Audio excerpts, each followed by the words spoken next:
তো চলো তোমাদের সাথে আমি আমার করলা গাছে থেকে ফ্রেশ করলা পেড়ে আজকে ভাজি করব। এই যে দেখো আমার করলা গাছ, 2টা করলা ছিঁড়ে নিলাম, 3টে করলা ছিঁড়ে নিলাম। দেখেন গাছটা আমি তোমাদেরকে দেখিয়ে দিচ্ছি, দেখো গাছটা কিরকম অনেক বড় হয়েছে, দেখছো? এটা হলো আমার করলা গাছ। তো করলাগুলোকে ভালোভাবে ধুয়ে নিয়েছি। এখন আমাদেরকে যেটা করতে হবে, আমি করলার মাথা এবং পাশাটা কেটে নিব, তার সাথে 2টা আলু নিয়েছি। এভাবে এমন মতো করলা ভাজি করলে খেতে ভীষণ মজা হবে। আমার হাজব্যান্ড খুব পছন্দ করে, তো রেসিপিটা তোমাদের সাথে শেয়ার করছি। প্রথমে আলু 2টার খোসা এভাবে ছিঁড়িয়ে নিচ্ছি। এই যে খুব ভালোভাবে ছিঁড়ে দিতে হবে।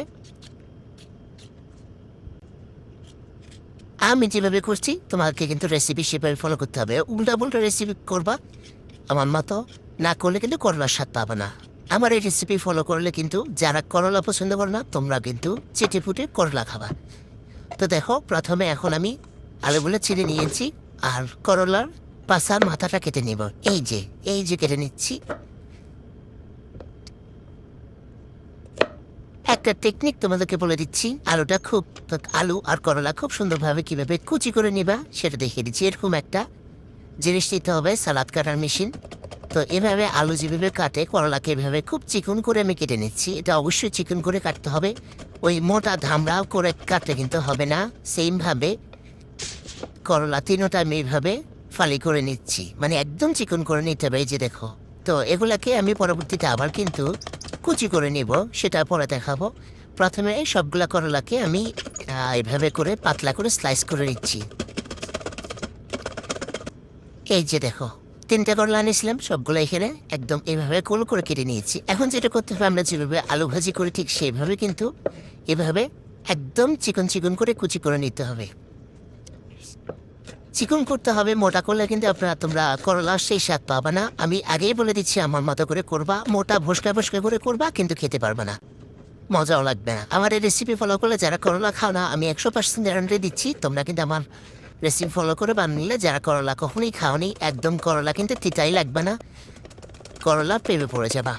তো আলুগুলোকে সেম একইভাবে দেখো এইভাবে পাতলা করে স্লাইস করে নিচ্ছি। এবার সেম একইভাবে চিকন করে আলু ভাজি যেভাবে করি ওইভাবে করে কুচি কুচি কুচি করে কেটে নিব। কুচি করে অবশ্যই আলুটাকে একটু ধুয়ে পরিষ্কার করে নিবা, এতে আলুর মধ্যে যে কালো টাইপের পানি থাকে সেটা চলে যাবে, মানে কালো কালো হয়ে থাকবে না। এবারে একটা পেঁয়াজ, কিছু অংশ একটু পেঁয়াজটা কীভাবে কাটতাম বুঝতেছি না, এভাবে কাটবো না ভেবে কাটা যে আল্লাহ কি মোটা ভুসকা করে কেটে ফেললাম পেঁয়াজটা দৌড়ো। আচ্ছা যাই হোক, কচি কুচি করে কেটে নিয়েছি। এখন একটা মোটা ভুসকা, একটা মরিচ আর একটা চিকন মরিচ নিয়ে এগুলোকে কুচি কুচি করে নিয়েছি। মরিচটা এভাবে কাটতে হবে কিন্তু, আমি বলে দিলাম আমার মতো। এখন যেটা করতে হবে, একটা সুন্দর পাত্র নিতে হবে, মানে ফ্রাই প্যান, এর মধ্যে সর্ষের তেল দিয়ে দিতে হবে।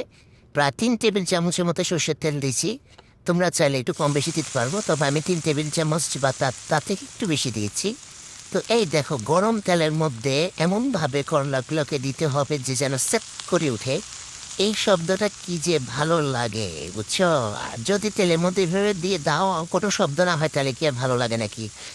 যাই হোক, এবার পরিমাণ মতো লবণ দিয়ে দিলাম, 1/2 চা চামচের মতো লবণ, এবং তিন তিন তিন চিমটির মতো হলুদের গুঁড়া দিয়েছি। একটু আলতো হাতে নেড়ে এভাবে 1 মিনিট রেখে দিব। এই ক্ষেত্রে কিন্তু চুলার আঁচটা মিডিয়াম টু হাই থাকবে। অনেক চুলার ক্ষেত্রে বেশি থাকে কম থাকে, আঁচ সেটা আসলে বলা যায় না।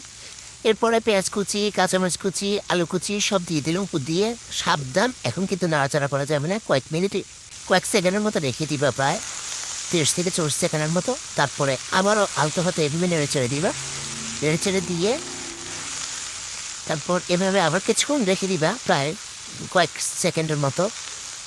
মানে আমি কি বলবো, নিচের পিঠটা একটু হালকা হালকা বাদামি হতে হবে, বেশি নাড়াচাড়া করলে আলু ভেঙে যাবে কিন্তু। এই তো দেখো আমি নেড়ে চেড়ে দিচ্ছি, ব্যাস। এখানে আর কোনো মশলা লাগবে না, আমি জিরার গুঁড়া, তারপর হচ্ছে রসুন বাটা কোনো কিছুই দিচ্ছি না। তোমরা চাইলে একটু রসুন কুচি দিতে পারো। চুলার আঁচটা কিন্তু কমিয়ে রাখবে না, তাহলে কিন্তু করলা ও যে ভর্তা ভর্তা হয়ে যাবে। চুলার আঁচটা বাড়িয়ে নিজের সামনে থেকে নেড়ে চেড়ে দিতে হবে। দেখো একদম জুরজুরু হয়ে গেছে, তেলও কিন্তু অনেকটা বেশি হয়নি। এইভাবে করলা খেয়ে একদিন খেয়ে দেখবা যে প্রেমে পড়ে যাবা। দেখো মুচি মুচি করে ভেজে নিবা। আর যে কাজটা অবশ্যই ধনেপাতা দিতে হবে, ধনেপাতা দিলে এই করলা ভাজি যে এত মজা, সাদা ভাতের সাথে একদিন খেয়ে দেখবা। আমার হাজব্যান্ড তো বলো আমি কোনো মানে এটার সাথে কি টেস্টিং সল্ট দিছি নাকি? আরে বাবা, আমার হাজব্যান্ড সে কি বোঝে না, তার বোঝে এত গুণী, এত ভালো রান্না করতে পারে। যাই হোক রেসিপিটি ভালো লাগবে শেয়ার করবা, আর যদি তোমাদের কাছে ভালো লাগে সে যারা কখনো করলা খাওনি তারা অবশ্যই একদিন হলেও ট্রাই করবা। খুবই মজা, অসাধারণ। তোমার কাছে কেমন লেগেছে আমার আজকের এই ফ্রেশ করলা গাছ থেকে করলা উঠিয়ে রেসিপি?